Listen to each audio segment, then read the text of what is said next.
Galera, mas dando sequência ao texto, a partir do versículo 11, a gente percebe que nesse momento Siquém, ele vai falar a Jacó e aos filhos dele e vai dizer que eles poderiam pedir um dote, que ele pagaria. Então a gente consegue perceber que existe o interesse da parte de Siquém por Diná, mesmo a conduta dele tendo sido errada. A gente precisa entender que o perdão ele é necessário. Não é fácil você perdoar alguém que tenha cometido um ato desse contra você ou contra alguém que você conhece, mas o conselho de Deus é que haja o perdão. O que não ocorreu nesse capítulo, né, por parte dos filhos de Jacó. A gente vai perceber que os filhos de Jacó, eles irão lançar uma proposta, eles irão estabelecer uma condição. E qual condição é essa? Eles irão dizer que permite o casamento, mas desde que os siquemitas eles fossem circuncidados, né? Fechado esse acordo, sendo estabelecida a união desses dois clãs, eles irão até a porta da cidade e aí Amor, como governador, ele vai lançar essa proposta para a população, para que a população ou concorde ou discorde. E aqui eu abro um parêntese. Era costume que as negociações elas ocorressem nas portas ou nos portões das cidades. A gente vai perceber isso também em Abraão, quando Abraão ele vai comprar a caverna de Macpela, ele vai até a porta da cidade e ali é feito um discurso, a gente tem isso em vídeos anteriores, e o mesmo acontece aqui. Amor, ele vai até os portões da cidade, conversa com os anciões, com os juízes, e aí ele fala que eles deveriam ser circuncidados, que essa era uma proposta que os israelitas haviam feito a eles, e ele fala que a partir desse momento, sendo estabelecido esse acordo, essa união, as mulheres dos israelitas serviriam de esposa para os siquemitas, as dos siquemitas para os israelitas, e ele vai falar também que os bens, depois você pode ler o capítulo, os bens dos israelitas seriam deles. E aí a gente percebe, como eu falei nos vídeos passados, essa união de clãs e essa futura cooperação não só dos recursos humanos, mas dos recursos materiais. A população ela vai concordar e após essa concordância, os siquemitas eles serão circuncidados e após essa circuncisão, a gente dá início ao plano dos filhos de Jacó. Galera, a Bíblia vai citar Simeão e Levi executando esse plano, só que a ideia qual que é? Como os siquemitas eles eram um povo numeroso, não tinha como Simeão e Levi sozinho executar esse plano, matar todos os homens siquemitas.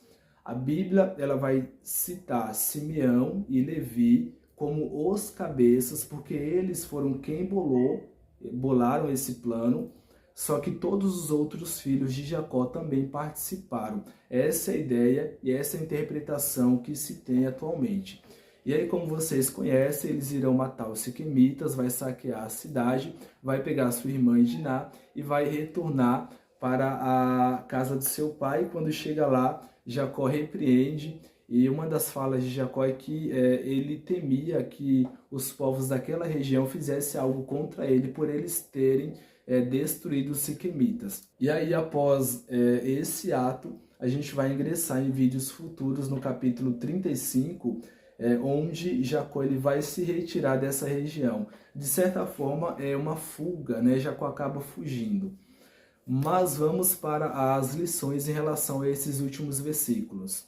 Galera, mas só para a gente finalizar, já estou um pouco cansado, com a garganta doendo.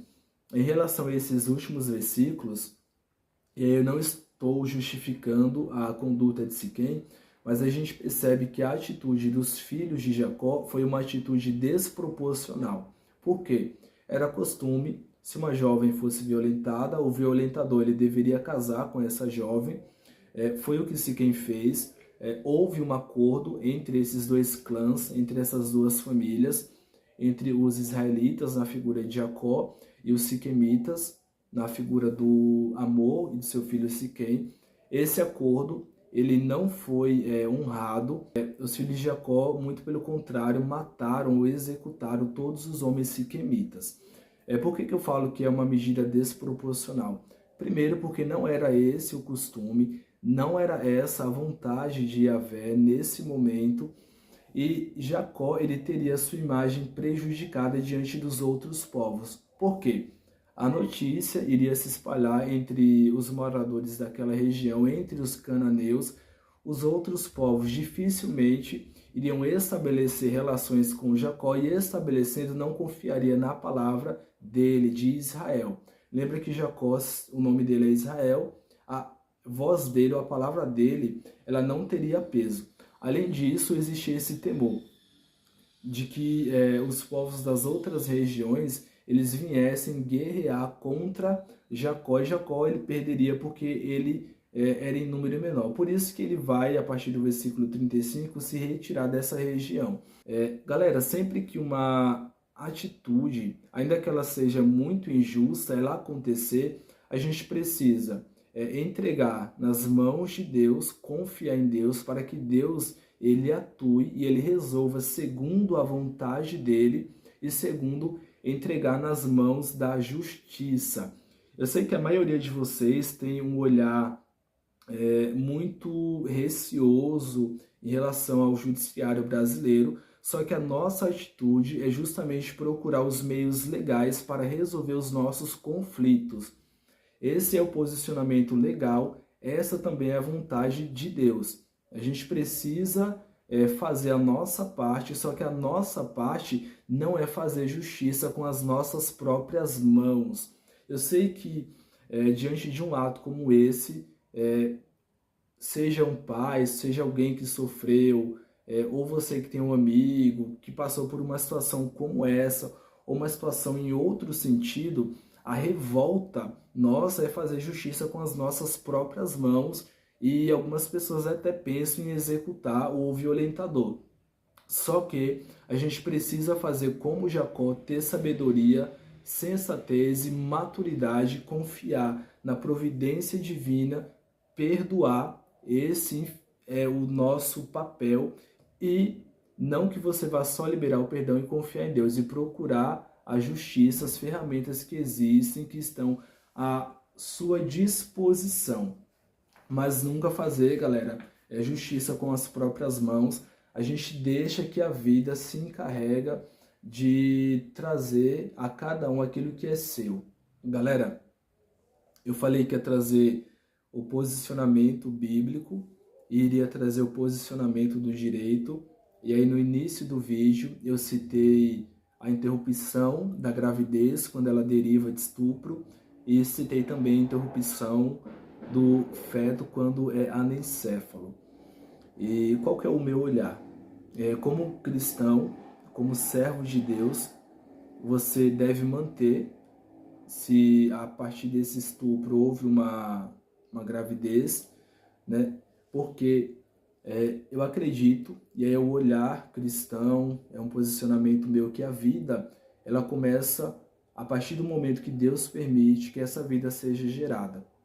Ou seja, muito antes da relação, Deus já permitiu que existisse um fruto, independente do tipo de relação.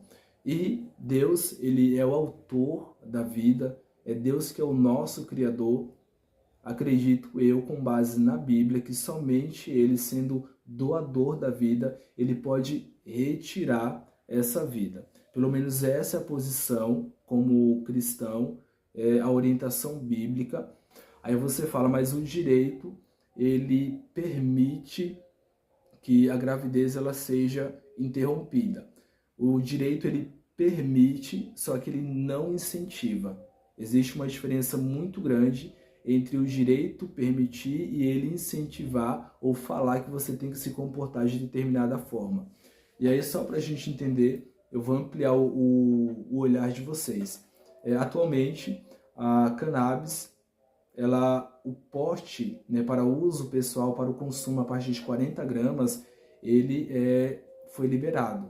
beleza, só que a legislação ela não diz ou ela não incentiva você a usar. Vou dar um exemplo, algumas pessoas falam que, mas liberou a cannabis, então vai aumentar o número de usuários, todo mundo vai usar. Muito pelo contrário, eu não uso, não é porque não é crime mais o porte para consumo pessoal que eu vou, a partir disso, começar a utilizar. Eu não uso, acho que quem não usa não vai utilizar, quem usa vai continuar usando e quem já ia usar, iria usar independente de ser uma questão criminal ou de não ser uma questão criminal.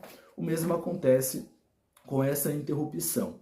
Galera, Deus, ele nos dá liberdade, Deus, ele permite que eu faça as minhas escolhas, ele permite que você faça as suas escolhas. O que o direito e o que a legislação brasileira ela está fazendo é apenas dando a você ou concedendo a você o seu direito de fazer as suas escolhas. Se Deus ele permite que você decida o que fazer da sua vida, o direito também ele está permitindo, dando essa liberdade a você. O direito não incentiva, ele apenas te dá liberdade de escolha, assim como Deus também te dá liberdade de escolher o que fazer.